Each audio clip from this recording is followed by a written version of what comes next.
안녕하십니까, 정인태입니다. 윤석열 중국 건드렸다, 미국에 그냥 끌려가나, 이 주제로 말씀을 드리겠습니다.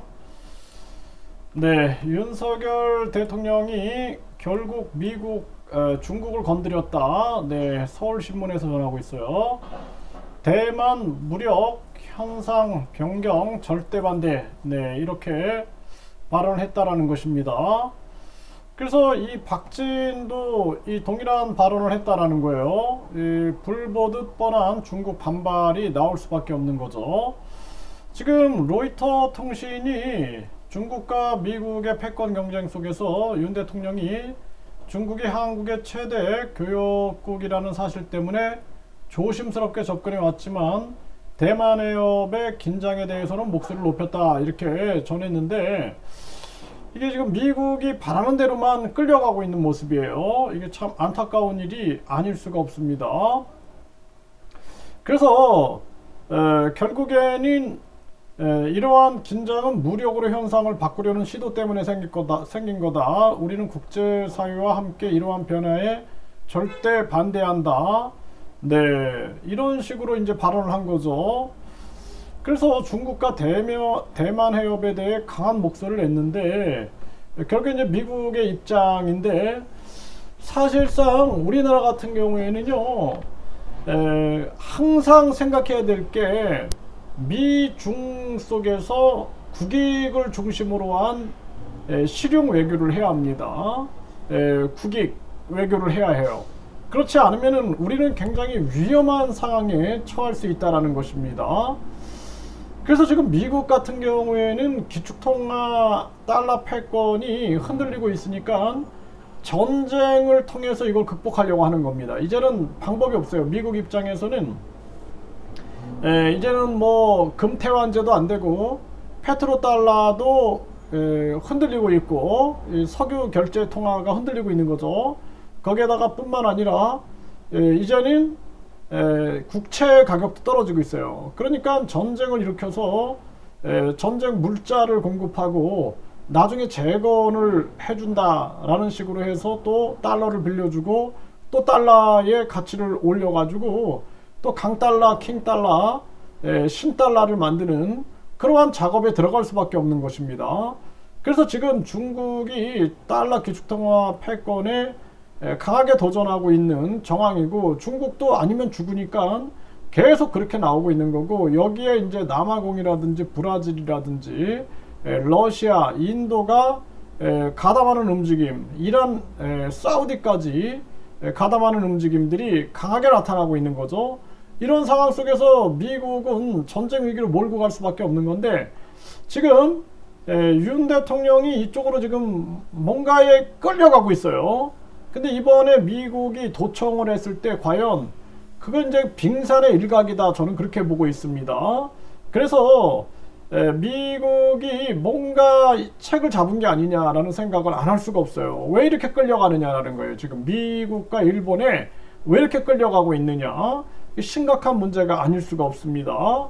아주 위험한 정황으로 지금 대한민국이 끌려가고 있다, 저는 그렇게 보고 있고, 저는 자유민주주의자고 자유시장경제주의자입니다. 미국이 지금 건국 정신을 상실해버리고 완전히 미국 정신, 그리고 지금은 완전한 자기의 그 극탐욕주의에 빠져있다, 저는 그렇게 진단하고 있어요. 자, 마크롱은 미국에 계속 날 세우면서 동맹은 속국이 아니다, 이렇게 발언을 했어요. 마크롱이 판단하는 겁니다, 지금. 네, 시진핑 만난 뒤에 미국 의존 줄여야 한다 지론을 재강조했다라는 거예요. 네, 이후의 중국 정책, 마크롱 전적으로 미국 편만 안 든다라는 거예요. 이게 완전히 균형 외교를 하고 있는 거예요. 국익을 중심으로 한 균형 외교를 하고 있는 겁니다, 지금. 네, 지금 마크롱이 난 잘하고 있다라고 보고 있어요. 끌려가면 안 됩니다. 네, 마크롱 유럽, 미국 의존도 줄여야. 그러니까 마크롱이 제3지대에서 대통령이 됐기 때문에 세계를 제3지대 목소리를 내고 있는 모습이죠. 네, 그래서 마크롱은 미국 동맹이면 속국되어야 하나, 마크롱 대만 거리두기 고수. 대만 같은 경우에도 결국에는 미국이나 중국은 항상 자기들이 원하는 것은 자기들의 이익 때문에 움직이고 있는 거예요. 전쟁은 항상 이해관계 충돌입니다. 그동안 여러분들이 잘 보세요. 베트남전이라든지 또는 세계 모든 전쟁들을 보면은 약소국을 보호해주기 위해서 전쟁을 하지 않습니다. 자기네 이익을 극대화시키기 위해서 전쟁을 하고 있는 거예요. 그래서 대만 같은 경우에도 중국은 중국의 이익을 위하여, 미국은 미국의 이익을 위하여 움직이고 있는 겁니다.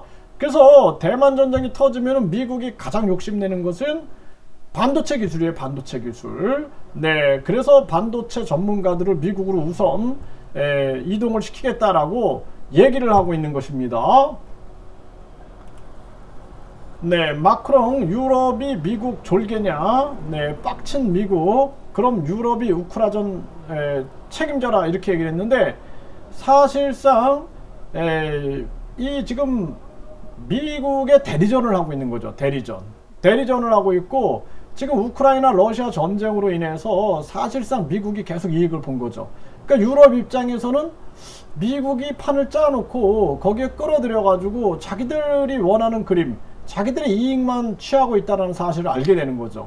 그러니까 지금 마크롱은 유럽이 미국 쫄개냐 이렇게 얘기를 하고 있는 거예요. 이건 유럽이 직접 러시아랑 만나가지고 문제 해결을 해야 됩니다. 네, 그런 식으로 가서 전쟁을 막아야 되고, 또 지금 마크롱이 잘한 거예요. 시진핑 만나서 대화해가지고 균형을 잡게, 세계 균형을 잡게 해줘야 된다는 것입니다. 네, 중국 국빈 방문 후에 마크롱 유럽이 미국 쫄개냐 이렇게 발언을 했고, 베트남 보세요. 미중러 강대국 사이에서 실리만 쏙쏙 빼먹고 베트남 실용 외교를 하고 있는 거예요. 도리어 미국, 중국, 러시아를 가지고 놀고 있는 겁니다. 그래서 이 베트남이 미국 전쟁에서 이겼죠. 중국 전쟁에 이겼죠. 일본의 보호령에서 벗어났죠. 몽골도 전쟁에서 이겼죠. 이런 전쟁을 치르면서 이 외세의 생리를 잘 알고 있는 거예요. 외세는 약탈하고 자기들의 탐욕을 실현하는 거지, 이 지금 약소국들의 인권과 뭐 약소국들의 권리를 지켜주지 않는다라는 것입니다. 여러분들이 뉴질랜드라든지 호주라든지 캐나다라든지 남미라든지 이런 데서의 많은 아프리카 같은 데서 제국주의 국가들이 약탈한 행위들을 보세요. 그들이 얼마나 잔인하게 약탈을 했는지를 분명하게 인식을 해야 한다는 것입니다. 그러니까 베트남 총리는 경제적, 실리적 외교에 주력하겠다, 이런 입장에 서 있는 거예요. 그러니까 결국에는 강대국들을 가지고 놀아버리는 겁니다. 한쪽으로 치우치지 않는 거죠. 이러한 부분들이 필요하다는 거예요. 지금 윤 대통령이 완전히 지금 미국 쪽으로 끌려가고 있는데, 대한민국 지금 아주 비상사태를 걸어야 됩니다. 이거 대한민국 국민들이 비상대책회의를 열어가지고 이거 멈추지 않게 하면은 한반도에 큰 위기가 닥친다. 저는 그렇게 분명하게 말씀을 드립니다.